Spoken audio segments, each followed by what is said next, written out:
15장입니다. 구약성경 487쪽 사무엘하 15장 우리 19절부터 26절까지 보겠습니다. 사무엘하 15장 19절로 26절까지 우리 한 절씩 교독합니다. 전령이 다윗에게 와서 말하되 이스라엘의 사무엘하 15장 19절부터입니다. 그때 왕이 가드 사람 이때에게 이르되 어찌하여 너도 우리와 함께 가느냐? 너는 쫓겨난 나그네이니 돌아가서 왕과 함께 네 곳에 있으라.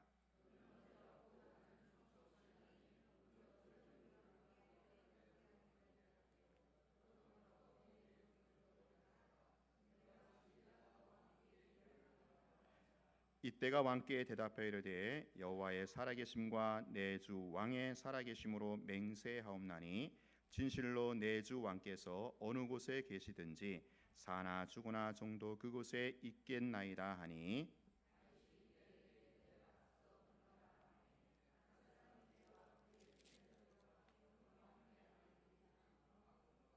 온 땅 사람이 큰 소리로 울며 모든 백성이 앞서 건너가매 왕도 기드론 시내를 건너가니 건너간 모든 백성이 광야 길로 향하니라.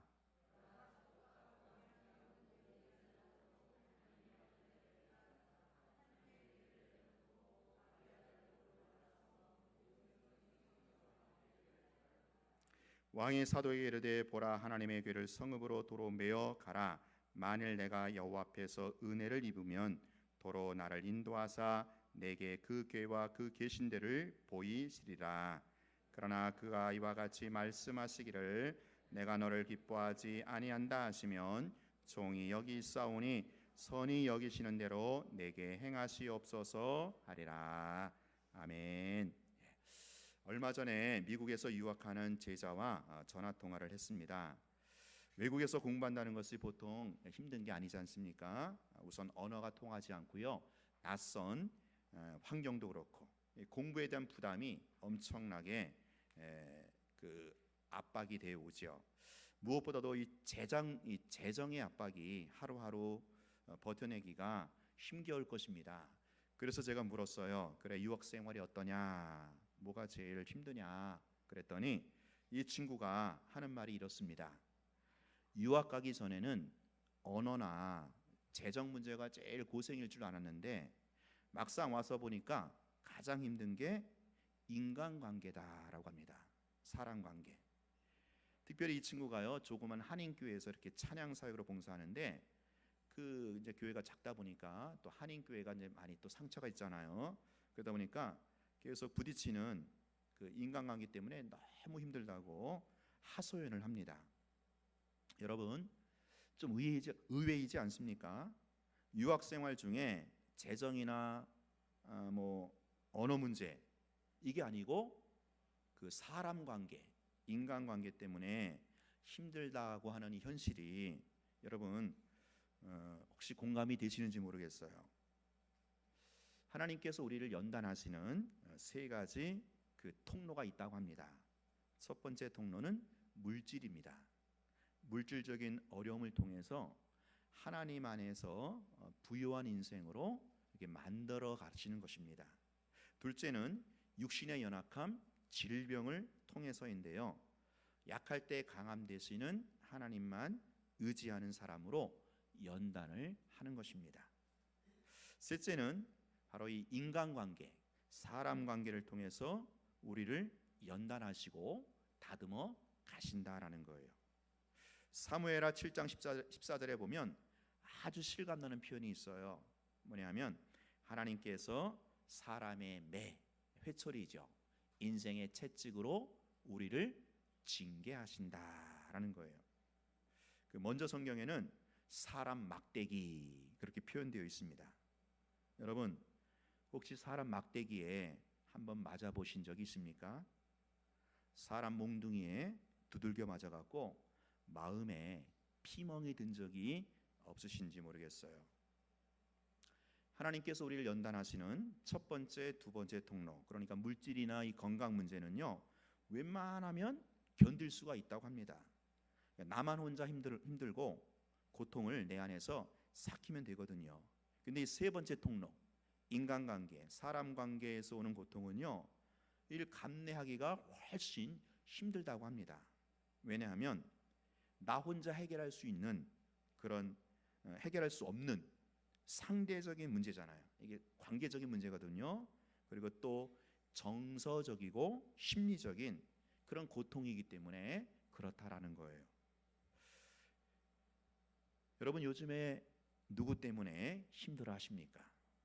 누가 여러분의 속을 새까맣게 해놓고 누가 여러분의 심정을 벌렁벌렁거리게 하시는지요? 오늘 본문은 다윗의 이야기입니다. 일생 동안 다윗만큼 사람 때문에 고통스러운 인생을 보낸 사람도 없을 거예요. 다윗을 힘들게 하고 고통스럽게 했던 대표적인 인물이 두 명 있어요. 바로 사울과 압살롬입니다. 사울과 압살롬. 사울은요 다윗의 장인이지요. 그리고 다윗이 모셨던 주군 왕인데 다윗 인생 전반부를 이 사울이 그림자처럼 딱 붙어갖고 다윗을 얼마나 힘들게 했는지 몰라요. 그리고 압살롬은요 다윗의 자식이잖아요. 피부치. 근데 이 자식이 아버지에게 배신을 때리면서 다윗 인생의 후반부를 한으로 얼룩지게 했던 그런 인물이 바로 압살롬이었어요. 자, 그러니까 다윗은요 인생 전반전에는 사울 때문에, 인생 후반전에는 압살롬 때문에 참으로 고통스러운 나날을 보냈던 것입니다. 자, 여기서 우리가 먼저 알게 되는 것은요, 우리가 인간관계로 힘들어할 때 우리를 고통스럽게 하는 사람은 결코 먼 데 있는 사람이 아니라는 거예요. 가장 가까운 데 있는 사람이 나를 힘들게 한다라는 거죠. 혹시 여러분 가운데 문재인 대통령이나 북한의 김정은이 때문에 힘들고 고통스러운 분 계십니까? 물론 정치적인 견해가 달라서 혹은 또 안보 때문에 그들이 원망의 대상이 될 수도 있겠죠. 그러나 정작 우리에게 심리적이고 정서적인 고통을 안겨다 주는 사람은 현재 여러분에게 가장 가까이에 있는 사람일 것입니다. 다윗에게 있어서 사울과 압살롬은요 누구보다도 가까운 가족이고 혈통이었어요. 고통의 대명사였던 욥도요 그를 가장 힘들게 했던 사람은 마누라였고 그의 친구들이었어요. 예수님을 가장 괴롭혔던 사람도 오랜 시간을 함께했던 최측근 가룟 유다였어요. 아마도 지금 이 자리에는 가장 가까운 사람 때문에, 그래서 무촌이라고 할 수 있는 배우자 때문에 참 힘들고 고달픈 인생을 살아가시는 분들도 계실 거예요. 일촌지간인 부모와 자식과의 관계에서 고통스러운 인생을 사시는 분도 계실 거예요. 이촌이라고 할 수 있는 형제지간에 의리가 상해서 불화와 갈등으로 인해서 몇 년째 소가리를 하시는 분들도 계실 거예요.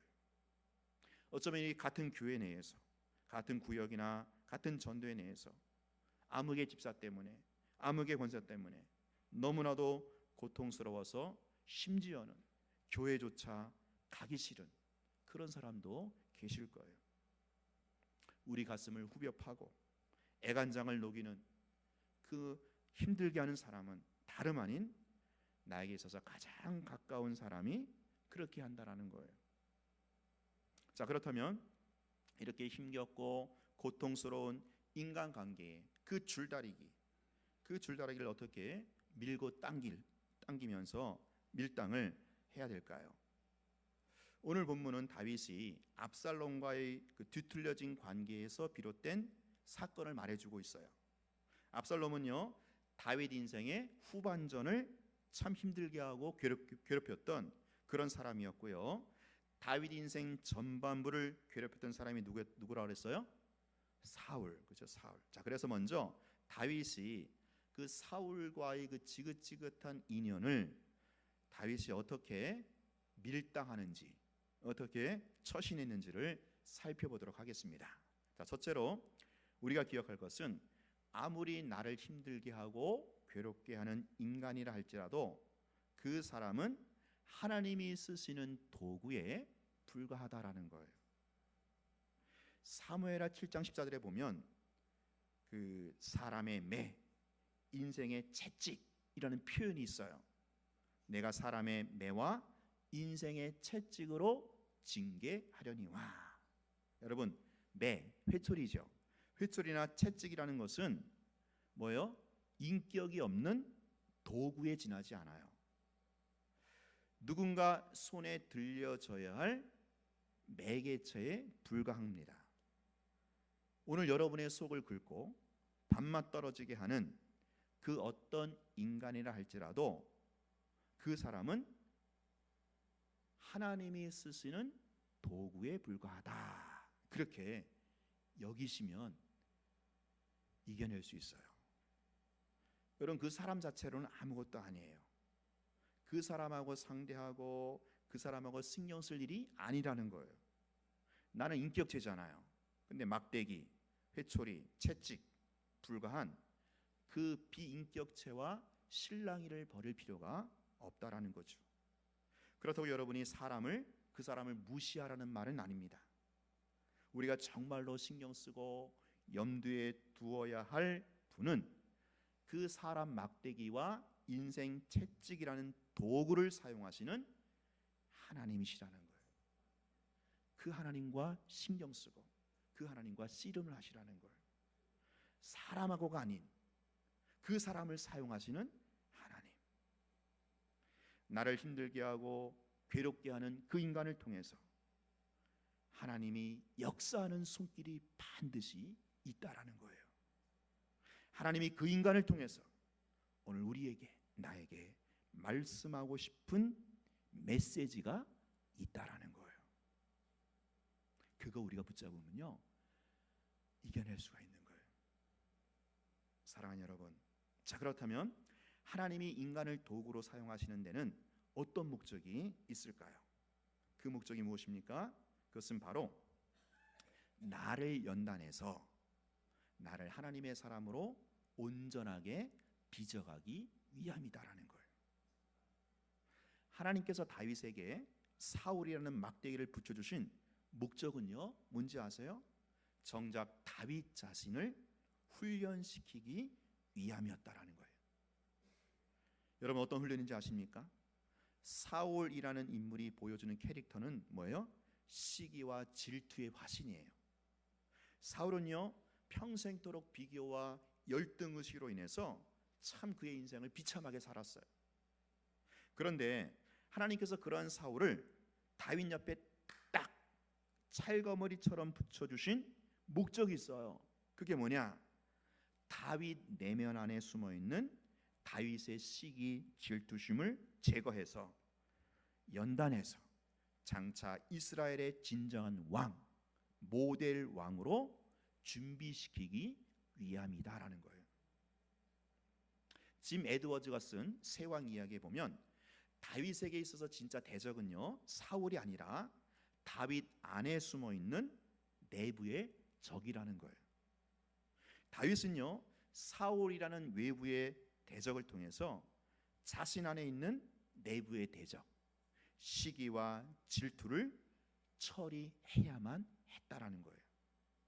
여러분, 다윗이라고 해서 처음부터 성인군자 출신이 아니잖아요. 그도 사람인데 왜 비교의식, 왜 열등의식이 없겠어요? 서울대 나온 사람도 있고요, 하버드대 나온 사람도 다 열등의식이 있어요. 누구나가 비교로 인한 열등의식이 있는데, 자, 그런데 우리가 정말로 이 하나님 나라에서 왕 같은 제사장으로 섬기고 또 사명을 감당하려면 여러분, 내 안에 들어있는 열등의식으로 인한 그 시기와 질투라고 하는 암세포는 반드시 극복하고 치료하고 넘어가야 합니다. 이 문제 해결하지 않고는요 우리가 하나님의 일을 한다는 것은 굉장히 어불성설이에요. 자, 그래서 하나님은 장차 다윗을 하나님의 나라의 그 어떤 모델 왕으로 쓰기 위해서 사울이라는 그 인생 막대기, 인생의 회초리를 다윗에게 10년 넘도록 붙여 주셨다라는 걸. 다윗 안에 있는 그 시기와 질투라는 쓴물이 완전히 빠질 때까지 10년 동안 사울을 통해서 다윗을 연단하셨던 겁니다. 그러므로 여러분, 아무리 힘들고 아무리 고통스러운 만남과 관계가 있을지라도 거기에는 하나님이 의도하시는 목적이 있다라는 것. 지금 여러분 누구 때문에 힘드십니까? 누가 여러분의 비위와 신경을 거스립니까?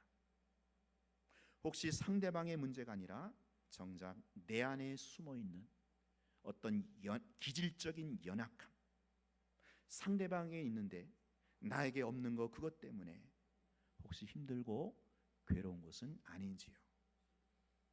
내가 어떤 사람 때문에 힘들어하고 괴로워하는 부분이 있다면 반드시 그건요 내 안에 치료되고 회복되어야 할 영역이 있다라는 거예요. 우리가 하나님 앞에 온전하고 성숙함으로 나아가기 위해서 하나님이 마음껏 사용하시는 그릇으로 빚어지기 위해서 하나님은 나에게 그런 인간을, 그런 사람을 나에게 붙여 주셨다라는 거예요. 나를 연단하라고. 여러분, 이게 하루아침에 훈련되는 게 아니죠. 하나님의 사람이 하루아침에 만들어지지 않아요. 다윗을 이스라엘의 진정한 왕으로 만들기 위해서 사울을 10년 동안 붙여주셨다라는 사실 여러분 기억하시기 바라요. 그러면 여러분 주변에 그 어떤 인간이 있을지라도, 아무리 나를 힘들게 하고 괴롭게 하는 사람이 있을지라도 여러분 억지로라도 이를 악물고서라도 그렇게 한번 해보세요. 하나님, 이런 인간 나에게 붙여주셔서 나를 훈련하게 하신 것, 나를 연단하게 하신 것 하나님 감사합니다. 그렇게 역발상으로 시작해보세요. 거기에 길이 있어요. 거기에 하나님의 오묘하신 섭리가 있더라고요. 아무리 나를 힘들게 하고 아무리 나를 괴롭게 하는 인간이 있다 하더라도 여러분, 모든 것을 주관하신 하나님이시라면, 우리의 머리털까지 세신받으신 하나님이라면, 하나님은 그 인간, 그 만남을 통해서 나에게 말씀하시는 바가 반드시 있다라는 것 꼭 캐치하시기를 바랍니다. 네. 자, 둘째로 오늘 본문에서 보여주고 있는 바예요. 아무리 힘들고 아무리 고통스러운 인간관계를 할지라도 여러분 그 가운데 하나님이 주시는 위로의 손길이 있다라는 거예요. 자, 오늘 본문은요 다윗이 그 압살롬의 반역, 압살롬이 쿠데타 일으켰거든요. 그래서 그걸 피해가지고 예루살렘 왕궁을 떠나는 장면이에요. 여러분 이때 다윗의 심정이 어떻겠어요? 응? 기가 막히지 않겠습니까? 억장이 무너지는 죽을 맛이에요. 응? 여러분 인생의 전반부를 그토록 힘들게 했던 사울하고의 관계하고는 또 다른 차원이에요. 왜냐하면 자기 아들 압살롬이 아버지 등에 칼을 꽂고 그 왕권을 찬탈한 그런 사건이거든요. 자식에게 당하는 애비의 심정 오죽이나 하겠습니까? 억울하고 분한 심정을 넘어서 참으로 뭐라고 말로 설명할 수 없는 참으로 처절하고 비참한 심정일 거예요. 아마 여러분 중에서 이 다윗 케이스는 아니더라도 비슷한 경우가 있을 거예요. 가장 가깝고 가장 믿고 가장 지근거리던 사람이 어느 날 자기를 배신했어요. 배신을 때렸어요. 그리고 그 사람이 자기를 향해서 막 비난하고 불평하고 막 그런 소리를 떠들고 다녀요. 그럴 때 오죽하겠습니까? 혹은 보증서 주고 사기를 당한 경우도 비슷하죠. 철석같이 믿었던 배우자가 바람을 피웠다거나 하나뿐인 자식만 바라보고 살았는데 그 자식이 엄청나게 실행과 좌절감을 부모에게 안기는 거예요. 하여간에 이럴 때는요 정말로 어떻습니까? 살맛이 안 나요. 살맛이 나지 않습니다. 지금 다윗이 그런 거예요. 다윗의 인생에 있어서 가장 큰 시련으로 말미암아 밑바닥을 치고 있는 다윗, 무너진 억장을 간신히 추스리면서 눈물을 머금고 예루살렘을 떠나요. 14절 다윗이 예루살렘에 함께 있는 그의 모든 신하들에게 이르되 일어나 도망하자. 그렇지 아니하면 우리 중 한 사람도 압살롬에게 피하지 못하리라. 빨리 가자. 두렵건대 그가 우리를 급히 따라와 우리를 해하려고 칼날로 성읍을 칠까노라. 여러분 어찌하겠습니까? 일단 목숨이라도 부지해야 되지 않겠어요? 그래서 압살롬의 칼을 피해서 피신 가는 수밖에 없어요. 다윗은요 가족과 몇몇의 신복들을 쫙 데리고 예루살렘을 떠나서 기약 없는 피난길에 올라요. 억한 심정도 추스릴 겨를도 없어요. 지금 죽느냐 사느냐 문제이니까. 자, 근데 여러분, 자 이제부터 펼쳐지는 역전의 드라마 한번 보세요. 어떻게 펼쳐지는가? 지금 인생에 있어서 가장 깊은 수렁에서 밑바닥에서 말할 수 없는 억하 심정으로 헤매고 있는 다윗에게 지금부터 하나님의 손길이 어떻게 펼쳐지는가 한번 보세요. 스토리 보세요. 자, 지금 도망가는 다윗과 함께 동행하는 사람들 중에 누가 있냐면은 이방인들의 큰 무리가 있었다라고 말하고 있어요. 이방인들의 큰 무리. 그 큰 무리를 이때라는 사람이 인솔하고 있어요. 이때라는 사람이 인솔하는데 그게 누구냐면은 이제 가드, 블레셋이거든요. 블레셋 가드에서 추방당해 가지고 지금 다윗에게 망명을 온 600명의 무리들이었어요. 그러니까 지금 이 이방 민족 600명이 다윗의 피난길에 같이 동행을 한 겁니다. 자, 여러분 생각해 보세요. 이 상황에서 블레셋이라고 하는 이방 나라에서 이스라엘로 망명을 왔다면 지금 정권을 찬탈한 누구한테 붙어야 돼요? 압살롬에게 붙어야 되는 거거든요. 지금 이때는요 다윗이 아닌 압살롬에게 붙어야 되지 않겠어요? 그래서 다윗도 이때에게 그럽니다. 이때야 너 나 따라오지 말고 돌아가서 압살롬을 왕으로 섬기라고 그렇게 얘기를 해요. 자, 근데 이때가 어떻게 합니까? 21절. 이때가 왕께 대답하여 이르되 여호와의 살아계심과 내 주 왕의 살아계심으로 맹세하옵나니 진실로 내 주 왕께서 어느 곳에 계시든지 사나 죽으나 종도 그곳에 있겠나이다. 자, 보세요. 자기는 끝까지 다윗 당신과 함께 생사고락을 같이 하겠다라는 거예요. 여러분 얼마나 아름답고 얼마나 눈물겨운 모습입니까? 그리고 이거 어디서 많이 듣던 소리 아닙니까? 룻기 2장 16절에 보면 룻이 가로되 나로 어머니를 떠나며 어머니를 따르지 말고 돌아가라 강권하지 마옵소서. 어머니께서 가시는 곳에 나도 가고 어머니께서 유숙하는 곳에 나도 유숙하겠나이다. 어머니의 백성이 나의 백성이 되고 어머니 하나님이 나의 하나님이 되시리니. 자, 여러분 지금 다윗이 자기와 함께 생사를 끝까지 같이 하겠다 하면서 함께 피난길에 동행했던 이때를 보면서 그 무리를 보면서 다윗의 심정이 어떻겠어요? 다윗의 마음이. 더군다나 지금 다윗은요 자기 피부치 아들의 반역으로 도망을 가고 있어요. 그런데 이 기가 막힌 상황에서 더 기가 막힌 상황이 겹쳐 있는 거예요. 어떻게 해요? 자기 혈육과는 전혀 관계없는 이방인 이때가 자기와 함께 생사고락을 같이 하겠다 이렇게 나선 거예요. 아들에게 배신을 당했는데 전혀 피가 섞이지 않는 이방인에게 엄청난 위로와 격려를 받고 있는 거예요. 여러분 참으로 놀라운 반전이지 않습니까? 아들의 배신으로 새까맣게 타버린 가슴을 전혀 예상치 못한 이방인을 통해서 위로하시고 회복하시는 역설적인 은총이 아닐 수 없다라는 거죠. 이것이야말로 하나님의 은혜의 손길이 아니겠어요? 여기서 다윗은 뜨거운 눈물을 흘렸을 거예요. 아, 그렇구나. 하나님이 나를 이렇게 위로하시는구나. 내가 아들에게 당한 그 상처와 아픔을 이방인을 통해서 이렇게 나를 치유하시고 만져주시는구나. 하나님은 예전에도요 다윗이 사울에게 당한 상처와 아픔을 요나단을 통해서 위로하셨어요. 이번에는 압살롬에게 당한 고통과 상처를요 이때를 통해서 어루만져 주시는 거예요. 치유해 주시는 거예요. 오늘 우리에게 이런 기가 막힌 역설의 은총이 주어지기를 축원합니다. 여러분 하나님의 역설의 손길 체험하시기를 바라요. 종로에서 뺨 맞고 한강에서 분풀이 하는 게 아니라 종로에서 맞은 뺨 한강에서 치유되고 한강에서 회복되는 이 놀라운 이런 손길을 하나님이 우리 가운데 베풀어 주신다라는 거예요. 사랑하는 여러분, 남편 때문에 속상하고 괴롭습니까? 그렇다면 여러분 자식 있잖아요. 자식이라도 여러분 위로해 주지 않습니까? 아니 자식 때문에 속이 타들어갔습니까? 그래도 남편이 좀 낫다고 남편이 그래도 좀 위로해 주지 않습니까? 아니 우리 집안은 남편이고 자식이고 다 속을 썩여. 주변에 온통 왼수덩어리만 있어요.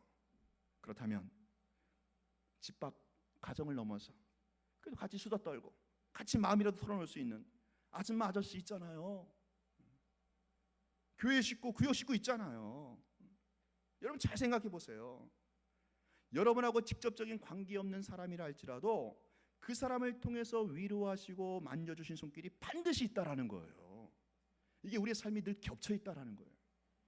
제가요 예전 교회에서 사역하면서 A라는 사람에게 참 상처를 받았어요. 속상할 때가 있었어요. 그러면 하나님이 꼭 그 A라는 사람과 전혀 관계없는 B라는 사람을 통해서 하나님이 위로를 해주시더라고요. 야, 그 맛에 사역하는 거예요. 그 맛에. 요점은 뭐냐? 나를 힘들게 하고 나를 괴롭게 하는 그 사람에게만, 그 인간에게만 묶여 있지 말라는 거예요. 그 사람 말고 얼마든지 나를 알아주고 나를 위로해주고 나를 챙겨주는 또 다른 사람이 있다라는 것 여러분 기억하시고 그 사람에게 눈을 돌리시라는 거예요. 압살롬은 압살롬을 내버려 두고 여러분 이때가 있잖아요. 이때를 통해서 나에게 주신 위로 있잖아요. 그거 보는 거예요. 이때 보는 거예요. 압살롬 때문에 힘들어하지 마시고 이때 때문에 위로받으시라는 거예요. 여러분 가정에 경조사가 터졌을 때 부조금 안 낸 사람 때문에 괜히 시험 들지 마세요. 보낸 사람 있잖아요. 부조금 낸 사람. 그 사람들이 감사하면 되는 거예요. 안 낸 사람 체크하지 마시고 낸 사람이 더 많잖아요. 그렇지 않습니까? 안 낸 사람 때문에 시험 들지 말고 부조금을 낸 사람 때문에 고마워하시면 되는 거예요. 이게 우리가 인생을 사는 지혜입니다. 여러분 우리가요 나를 싫어하고 나에게 상처 준 사람만 상대하면 못 살아요. 어떻게 삽니까? 그러나 침묵하는 다수 중에 얼마든지 내 마음 알아주고 내 형편 알아주고 공감해주는 사람들이 있다라는 거예요. 여러분 이쪽 편에서 받은 상처 아픔 얼마든지 달래주고 감싸주는 저쪽 편 사람들이 있다라는 것 오늘 여러분 주변에 룻과 같은 이때와 같은 하나님이 예비하신 손길 있다라는 것 꼭 기억하시기를 축원합니다. 자 이렇게 인간관계 어려움에 하나님께서 두 가지 루트를 통해서 역사하신다고 했죠. 어떻게 첫째는 아무리 고통스럽고 힘겨운 관계라 할지라도 거기에는 나를 그렇죠? 연단하시는 하나님의 목적이 있다라는 것. 둘째는 나를 괴롭게 하는 그 사람하고는 상관이 없는 새로운 관계가 또 여전히 내 삶 가운데 겹쳐 있다라는 것. 자 그렇다면 이렇게 역사하신 하나님의 은혜의 그 손길에 우리가 이제 어떻게 반응을 해야 될까요? 자 25절입니다. 25절 왕이 사독에게 이르되 보라 하나님의 궤를 성읍으로 도로 메어 가라. 만일 내가 여호와 앞에서 은혜를 입으면 도로 나를 인도하사 내게 그 궤와 그 계신대를 보이시리라. 자 여기서 우리가 다윗의 신앙, 믿음을 엿볼 수가 있거든요. 다윗이 언약궤를 예루살렘 성에 도로 메어다 놓으라고 한 이유가 뭡니까? 사독에게 하나님이 나에게 은혜를 주시면 내가 다시 예루살렘 왕궁으로 돌아올 수 있다고 하는 소망과 기대를 피력한 거예요. 지금은 어쩔 수 없이 피난을 가지만 하나님이 은혜 베푸셔서 다시 기회를 주신다면 그래서 왕권을 회복할 수 있다면 하는 기대, 소망을 보이는 거예요. 여러분 이거는 당연한 기대고 당연한 소망 아니겠어요? 하나님의 은혜와 하나님의 도우심에 대한 보통 사람들이 갖고 있는 믿음이에요. 이게 신앙이에요. 자 우리도 이 정도 되지 않아요? 이 정도 되거든요. 고난과 역경이 있을 때 하나님의 은혜로 하나님의 도우심으로 이 고난과 역경을 극복하기를 바라는 이 소망, 이 기대가 있어요. 누구나. 자, 근데 여러분, 다윗의 믿음은요 거기서 끝나지 않아요. 26절까지 이어지고 있어요. 26절 같이 읽겠습니다. 시작. 그러나 그와 이와 같이 말씀하시기를 내가 너를 기뻐하지 아니하신다 하시면 종이 여기 있사오니 선히 여기시는 대로 내게 행하시옵소서 하리라. 자, 이게 무슨 말인가 하면, 만일 하나님께서 나를 기뻐하지 않으셔서 내가 예루살렘으로 혹 돌아오지 못한다 할지라도 뭐요? 나는 그거 그렇게 개의치 않겠다. 나는 그거 상관하지 않겠다라는 거예요. 다윗은요 하나님이 자기에게 기회 한번 주셔서, 은혜 베풀어 주셔서 예루살렘으로 돌아오기를 소망하고 기대하고 있었어요. 그러나 자기의 기대와 소망대로 이루어지지 않는다 할지라도, 혹 그래 할지라도 자기는 거기에 상관하지 않겠다. 나는 변함없이 나의 하나님을 믿고 섬기겠다라는 거예요. 마치 다니엘과 그 세 친구 신앙 고백, 그리 아니하실지라도. 지금 다윗과 다니엘의 세 친구 신앙의 공통점 뭔지 아세요? 어떤 고난과 역경에도 상관하지 않겠다. 차라리 고난의 잔을 기꺼이 마시겠다. 차라리 역경과 고통을 통과하겠다. 이거예요. 다윗은요 자기 아들 압살롬의 배신으로 인한 그 고통과 어려움을 결코 회피하지 않겠다. 배신의 잔을 내가 기꺼이 마시겠다라는 거예요. 억울하고 분한 감정을 화풀이하지 아니하고 차라리 내가 안고 가겠다. 고난과 역경을 회피하거나 없애달라고 하지 않고 차라리 그것을 내가 감내하겠다라는 신앙, 믿음까지 이어진다라는 거죠. 여러분, 우리 성도들이 왜 믿음이 있다면서 고난과 역경을 넘지 못하고 결정적으로 넘어지는지 아세요? 왜 그런가 하면 우리의 신앙 고백이 25절로 끝나서 그래. 25절 고난과 어려움을 하나님 회복시켜 달라고, 은총을 베풀어 달라고, 도와달라고. 그러나 여러분, 거기까지 하면은 이게 이 고난과 역경 이겨낼 수가 없어요. 우리는요 26절까지 연장을 해야 돼요. 그리 아니하실지라도, 여전히 내 앞에 험산 줄령이 놓여 있을지라도, 여전히 고난의 파도가 몰아치다 할지라도, 역경의 암초가 곳곳에 포진해 있을지라도 나는 거기에 개의치 않겠다. 나는 상관하지 않겠다. 요동하지 않겠다. 어떤 고난과 역경이 있더라도 내가 믿는 하나님, 내가 섬기는 하나님, 그 하나님을 믿고 신뢰하고 의지하는 것에는 한 번도 편함이 없겠다. 내 주여 뜻대로 하시옵소서. 오늘 저와 여러분이 여기까지, 이 수준까지 오르게 되기를 축원합니다. 특별히 인간관계 아무리 힘들고 아무리 뒤틀려 있어도 그 고통이 계속 지속된다 할지라도 나와 하나님과의 그 관계는, 이 본질적인 관계는 내가 흔들리지 않겠다. 변함이 없겠다. 사람들과의 인간관계로 인해서 그게 아무리 힘들고 어려워도 하나님과 나와의 관계에 영향을 주고받지 않겠다. 나는 하나님과의 관계에 더 충실하고 하나님과 관계에 만족하고 행복하겠다. 사람들이 칭찬하는 말에 우쭐대지도 않겠고 사람들이 비난하는 말에도 개의치 않겠다. 오해와 억울함이 있더라도 감수하겠다. 왜? 하나님만 나를 아사라 주신다면, 하나님만 나에게 말씀하시면 되는 거고, 하나님과의 관계에 내가 민감하게 반응하며 살겠습니다.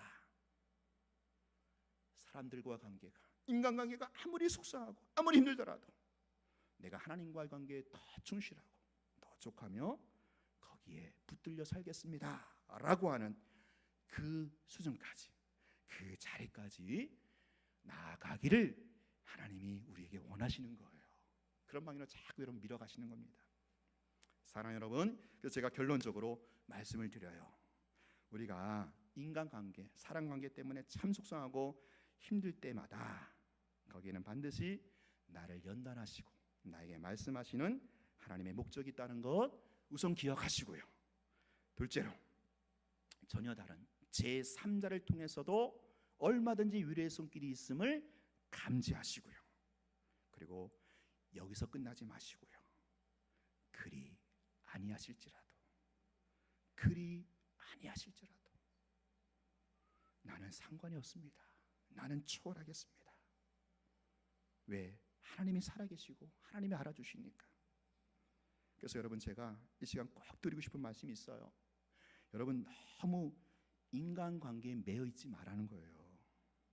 사람들과의 관계요, 아무리 속상하고 아무리 힘들어도 50보 100보예요. 거기서 거깁니다. 하나님과의 관계에 더 예민하게 신경 쓰시고 그분과의 관계에 더 결속하셔서 어떤 인간관계라도 초월해내시는 여러분의 삶에 진정한 형통이 있기를 주의 이름으로 축원합니다. 우리 말씀 기억